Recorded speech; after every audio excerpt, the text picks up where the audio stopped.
reasons why we have started looking more closely at collaborating with international universities is because the actual environment has become a lot more challenging from a competitive standpoint. So everyone's very familiar with this. We are seeing a very unwelcoming environment in the US now, and it's probably not going to change in the next year or two. So in light of that, we are having to do a lot more to build the brand and visibility of our institutions. So with the Learning House School Partners, one of the reasons we are involved with the international strategy is that they don't have a very big international student footprint. They've historically not focused on it. They may have student populations that have come in under the Saudi scholarship program. They may get students that happen to find them just because of relatives and friends that have gone to their schools. But there really isn't a deliberate strategy. So a very big challenge for us when we get started with a new partner is establishing the brand and visibility in new markets. We do this by anchoring it with a full-time Wiley representative in country. It does take a lot of frequent visits and interactions with potential channel partners, with university partners as well, to try to get something done. And so in India, we have 2 full-time people based in Chennai and Bangalore that will also support us with some of these collaborative agreement developments. In terms of how we kind of tackle some of these challenges on the marketing side, we think some of the collaborative marketing agreements that we have with our university partners helps us target potential students on campus. And we started off initially focusing on how do we target students that are graduating, that are looking for postgraduate opportunities. And somewhere along the way, we had a lot of requests from the international offices for articulation or collaborative agreements. So some of the examples of academic partnership agreements, they're looking for joint undergraduate degrees. So 2+2 programs, which in the US, our community college agreements are essentially 2+2 agreements. In the national education system, the curriculum design is a little different. Our first year of general ed doesn't really exist internationally, so our 3+1 programs look more like an upside-down bachelor's degree, where it's the general ed degree completion that's needed to meet US requirements, not any of the actual core major areas. At the graduate level, because of the costs associated with students coming to the US and traveling to the US, we're also seeing a lot more requests for, can students spend the first year in their home country at their local institution and then have a second year in the US to complete the full master's programs. And keep in mind that master's programs are typically 2-year programs internationally, versus in the US you see a lot of accelerated 12-month to 20-month programs. So there's a lot of requests for that as well. And most of those requests are in the STEM field. So computer science, information technology, engineering are very hot fields. And then business is always a big field with I think some of the emphasis skewing towards data science, data management, and those type of content areas. And I think the other type of academic agreements we're looking for is to see if we can use some of our online offerings, not necessarily complete degree programs, but certain courses where we feel our university partners have a very high level of speciality or it stands out. Can we offer those in a hybrid delivery format to partner campuses overseas? So we still use fundamentally the same course design delivery method that we use for our domestic students, but we will have it anchored by a local faculty member at those partner universities. So that's the economics is very different from a pricing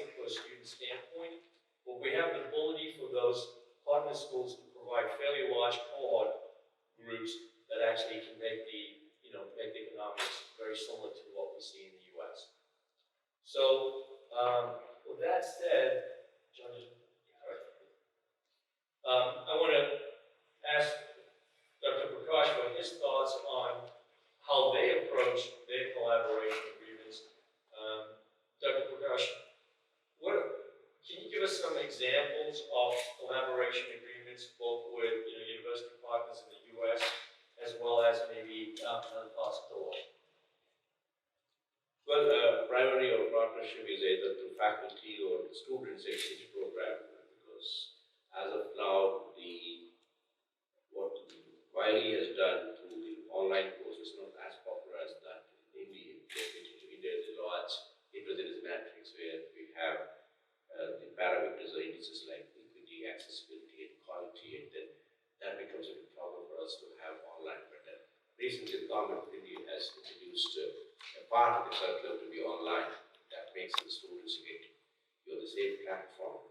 When I'm talking of the international collaborations, the international collaborations are primarily through the research work and also the student exchange program. There are 120 or 130 or 160 credits. Part of the credits are being acquired by the students in some of the university, but they come back to complete their entire curriculum credits in their final year and then get awarded. Okay. And so, as an example of some of the students that you're sending overseas, what subjects and what country are they going to? Primarily, they are in and around India. We have recently sent a cohort group of students to provinces in Taiwan, where students are getting training and also some of the credits in the curriculum in artificial intelligence and machine learning, along with our two faculty members who are accompanying them. We also have Loma Linda University and Chiba University and other universities which have collaboration with our research group in molecular biology, drug design and development. Okay. So, are you doing any of that outside of the U.S.? Any collaborations in the U.K.? Yeah, we also have in UK with Oxford University and Tropical Institute of Medicine and Hygiene, because some of our drugs that are being designed in our C4 New Standard Center for Drug Design and Development is the one which is for the tropical diseases. Okay. And what are some of the other subject areas or fields where you're looking for some of this collaboration outside of the biomedical space? Well, we wish to entertain students also and the faculty who can be either visiting any of those universities where they have their own area of specialization as a trainee or otherwise have adjunct faculty, so that faculty from other institutions can come and be with us for 3 or 4 months, for which we will take care of the hospitality and other requirements. Okay. That will help us in our own enrichment of the human capital and the resources that we need to have for the pedagogy. Okay.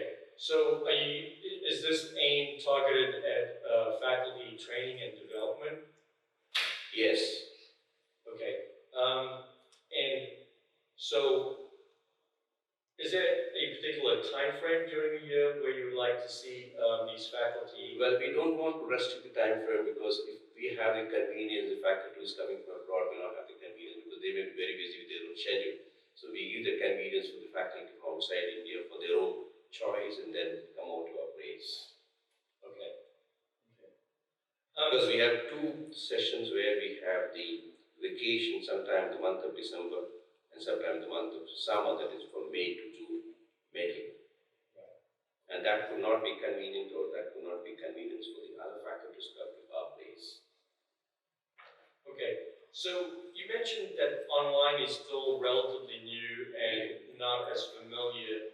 So if we have a faculty member that's developed a course and is teaching a course at one of our partner universities, could we deliver that in a hybrid format where maybe the faculty member could come over for a shorter period of time and then have the rest of the course delivered?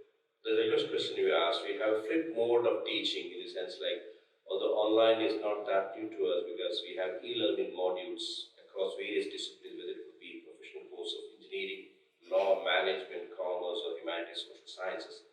But to have that embedded in the curriculum is the one which has been not regulated with the regulated bodies, which is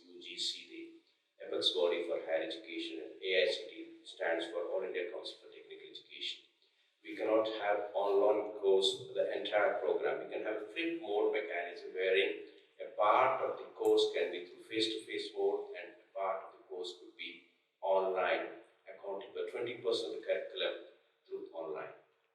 Okay, so 20% of the course has to be Can be done. Online. And we have now started finding out people who can be good content creators, content designers, so on and so forth. Right. Okay. So computer science is one of the hot fields at your institution. Are there specific topics or courses, subject areas where you would like to maybe collaborate with U.S. universities and faculty that specialize? Yeah, we wouldn't mind opening up our doors for them. In fact, last year we had collaboration with IBM, and those are the people who are coming and teaching our faculty, plus also our students, particularly in artificial intelligence, in machine learning, Internet of Things, less and better. The 4-year course has part of the curriculum only on these areas of specialization, and IBM people are helping us.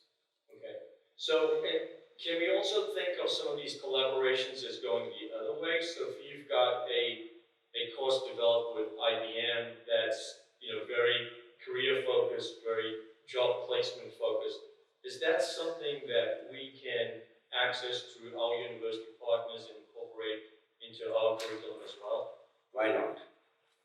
Why not? Okay. We are open for that. Okay. But I think historically we've always looked for these joint programs to send students over to the U.S. I don't think what we've fully explored and understand is the ability to support these students in country in a hybrid format. And that's the piece where we're spending more time on understanding, both from an accreditation standpoint as well as how would students receive that in the home countries. I think that's the big opportunity for us. So when you look at the tuition difference in the U.S. and internationally, it's not as big as most people think it is. It could be 2 times the tuition, but it's still a relatively small number relative to the cost of actually coming over and living in the U.S. So we find with pretty much all our students now, they're spending more on living expenses in the U.S. than they are on tuition, and so that's the bigger challenge. So the gap on tuition is relatively small. The gap on living expenses is 5x. And I think as well, when we initially started kind of looking at this type of model, we looked at many institutions, for example, in India would have MOU agreements, which were very superficial in all honesty. So generally what it meant was that maybe somebody from admissions would go over once a year and do a presentation about the school or the program. So we kind of viewed that as something that doesn't really, allow us to build particularly deep foundations, because obviously we see institutional partnerships as really a way of effectively building the brand of our institutional partners in the market.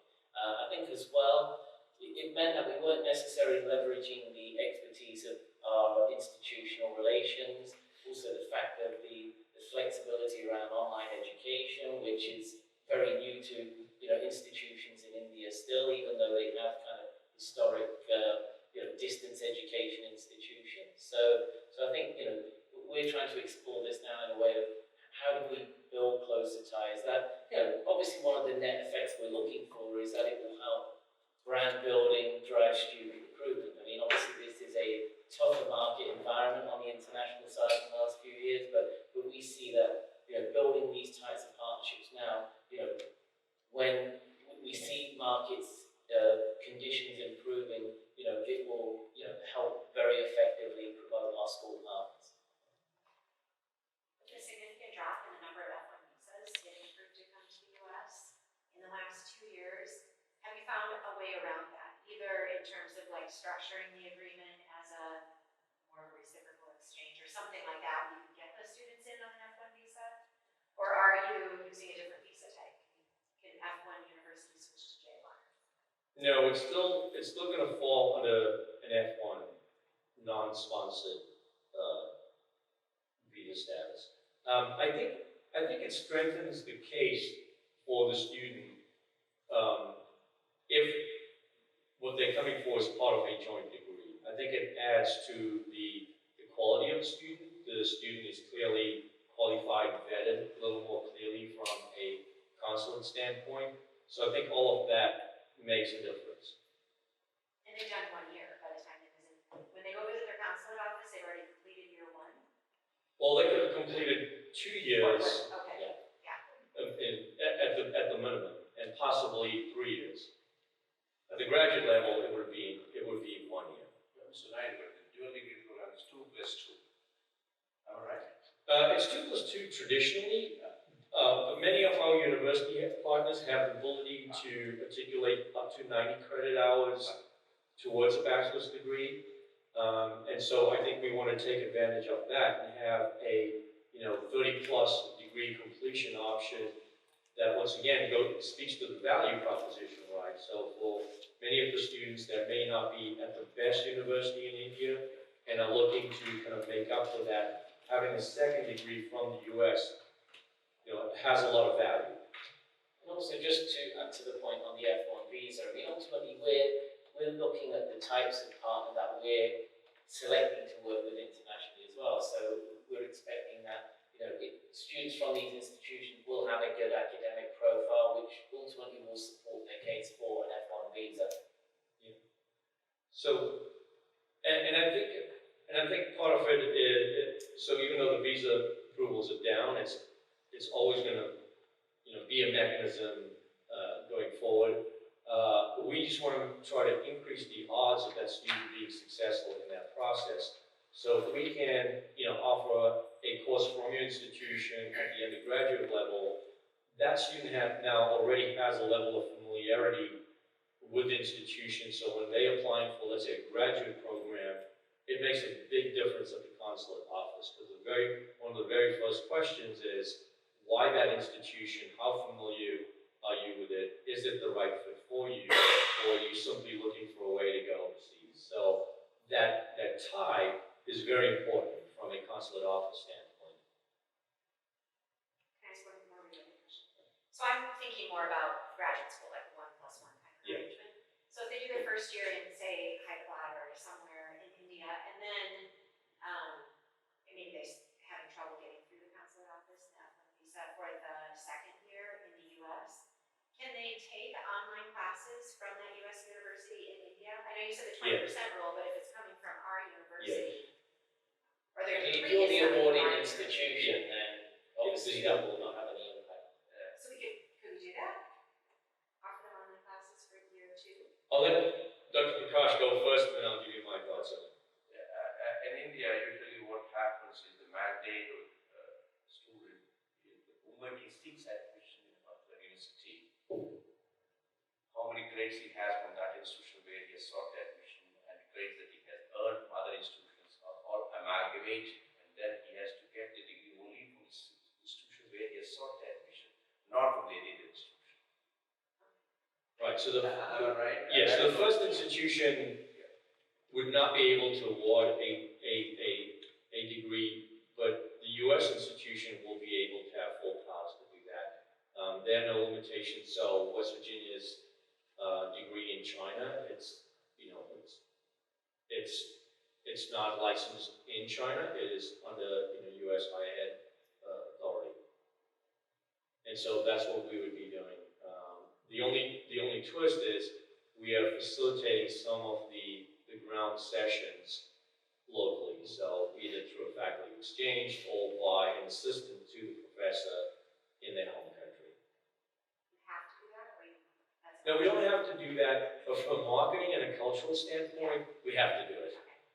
So students will not sign up for a pure online degree. There are exceptions, obviously, if you've got a high-end MBA, an executive MBA that, they understand it's possible. But if you're looking to have cohort sizes of 20, 30, 40 students, then we have to do the hybrid offering. We have to anchor every module with some amount of face time. So it could be a 3-day face time for an 8-week course. So most of our schools are 7, 8-week formats. so long as we can get a person in country for those 3 days, it works. We have a lot of potential partners in Brazil, Turkey as well, where, from a travel standpoint, it's a little easier to kind of facilitate that. And I think for the kind of longer term programs, like a 1+1, obviously the student will have different motivations as well. I mean, looking obviously the value of obtaining a US degree, of course, but then they're also looking for things like the practical training experience they can get, during CPT and OPT. I mean, obviously that's what, from India, 75% of students are motivated by STEM graduates because they have the, Excellent. Yeah. So if you had a 1+1 concept, let's say you had 100 students that actually started, my guess is 20 to 25 will choose the option to do the second year in the US travel, but the rest of them will, for various reasons, want to complete it in country, via the hybrid mechanism. Yeah, part of the education could be face to face, another part is online. Am I right? Yeah, but it's more kind of a marketing comfort thing than it is an academic requirement. and also it helps the institution in country as well, that they can promote that they have these international ties because obviously it increases the brand value of their degrees as well in the process. So 2-3 years ago, this would not have been a very hot topic for discussion. When you go to countries like Brazil, Turkey, India, all the universities have a mandate to internationalize, and it's a very broad mandate. You can define it anyhow that you want to. It can be as simple as every student has to pass English at a certain level, in order to graduate. So you see a lot of ESL courses forming part of the core curriculum, which never used to be the case before. And then, all the way up to, can we have short-term stays on campus? Can you put together 7-day programs for us, to semester level programs, or can you support these particular courses from your institution as hybrid offerings in country? So that's caused us to kind of revisit how we recruit and market in these countries, since we are now getting requests directly from those institutions on doing a lot more. I think the other point as well is that traditionally, international, students coming to the United States have been heavily focused on postgraduate education. Now, obviously we're seeing, slow but increasing demand at the undergraduate level as well, but obviously cost is a big factor. So this type of approach also, is very beneficial to the student from a financial standpoint, because it means that obviously they still have a pathway to earn a US education, but not necessarily at the full sticker price of a 4-year education. Yeah, so the same logic that works for online in the US, which is convenience and affordability. And affordability is not just around the tuition, but it's the full cost of leaving work and stuff like that. It's the same logic that's driving trends overseas. So there's a lot more people saying, we can't take 2 years off just to go study in the US.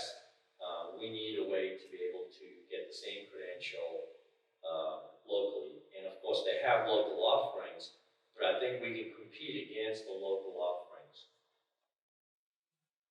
And once again, the grad level is a little less sensitive to that tuition because it's all roughly the same. I think the master's program, if you're over $25,000, I think it's very difficult to sell that. So if you look at even the big, public universities across the country here, there aren't that many programs over $25,000, and if you're a good student, you're going to get a TA scholarship to offset that. So that's the competition.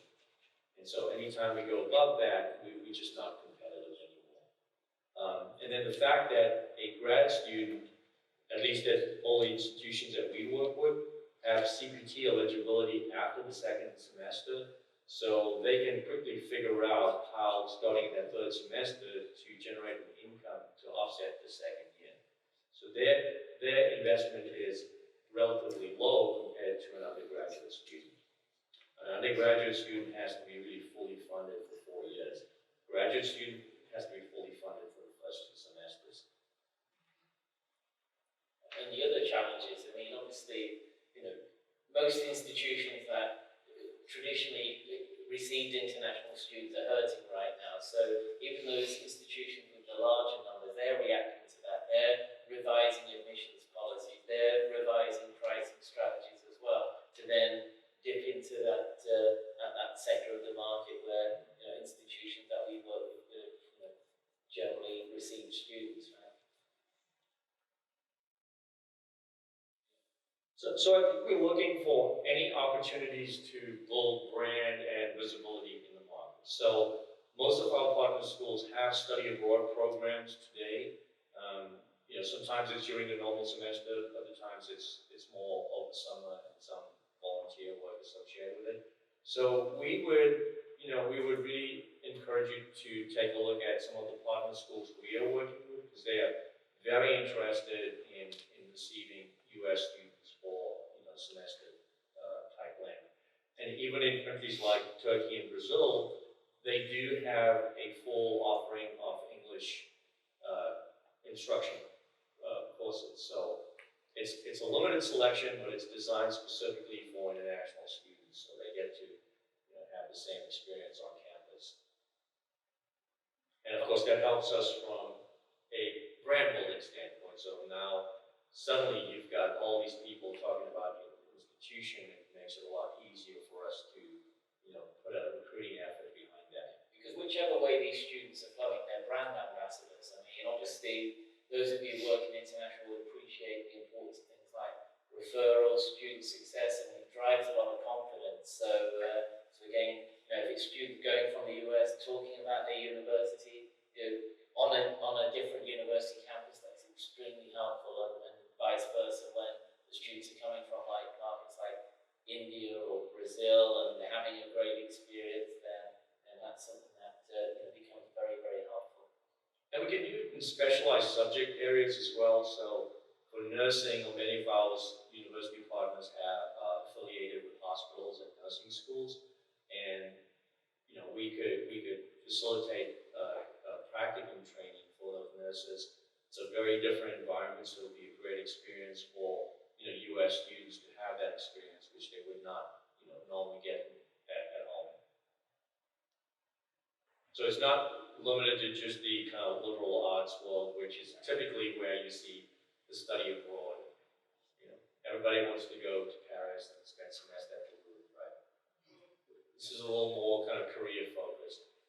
Certainly, we can do that in engineering programs as well. Some fields work better than others. So if you look at a field like civil engineering, it's very big in South Hall. So we have one partnership with the university where they have 4,000 civil engineering students, which doesn't happen anymore in the U.S. I think ultimately, I mean, we appreciate the market environment at the moment is tough, for the U.S. higher education sector. I mean, but we spend a lot of time in the market. I mean, we have an active presence in about 6 countries: India, Pakistan, Nigeria, Ghana, Turkey, and Brazil. We've probably done over 200 events in the last year alone. So there's no question that the value of U.S. education is still top of the tree in terms of how people perceive U.S. education. I mean, really, we just see that the biggest fundamental challenge is just consumer confidence tied to things like political environment, other factors that are well documented. We don't need to touch on that. But we also see that as temporary as well. But we see things like institutional partnerships like this as something that can really drive great long-term results. I mean, at the moment we see institutions pulling out of international markets every day because they've either just lost faith that either the students don't want to come here or they can't get the visas. I mean, but we know that U.S. education is highly respected. It will continue to be highly respected. But we've also got to be more innovative about how we approach this market now. You've got other countries like Canada, for example. that have, taken advantage, I guess, in some respects by creating, more favourable policies at the moment, and then you see that, Canada went from 100,000 international students only a few years ago to over 500,000 now. So again, there's no shortage of demand for students to study internationally. That has not changed. It's just a question of where they're going. So we certainly see that these types of relationships allow us to build the long-term roots and ultimately help support that longer-term confidence as well. Yeah, and except for the top universities in the U.S., we can, historically, we've never had a very global outlook. So we've never, designed our programs around global exchanges. Versus if you look at the European system, every university has an Erasmus program. Even in Asia, programs are designed to be exchange programs. So that's something, I guess, in the face of adversity, we're going to have to become more creative if we want to maintain our share of the global student population. And I was just reading NAFSA. I don't know if any of you went to NAFSA last week, but when NAFSA started, we had 25,000 foreign students. So it's come a long way since then. NAFSA has always been, even though it's an international, education forum, it's always been U.S. centric. Last week, you could barely see the U.S. schools. Most countries in the world had major pavilions. Japan had a pavilion with over 40 universities. South Korea must have been 30 plus. You got countries like Poland, Ukraine, Ireland, very strong. And you see a lot more collaboration and joint initiatives between the governments in those countries and higher ed institutions. You don't see that in the U.S. The only collaboration you see is with like an IIE, Fulbright, scholarship. So you see it at the very high end, that top 1%, but none of it helps us. And so we have to do a lot more on our own, without that formal, either State Department or U.S. Commercial Services, behind us. Just a couple more examples. Turkey had 2 pavilions. India had 3 different sections at NAFSA. So the global competition for the mobile student population is just getting a lot more fierce. But the good part is the number of students wanting to travel outside of their home country for an education is going to continue to grow, and it will grow faster than what those home countries can meet the needs of their students. So that's the good news.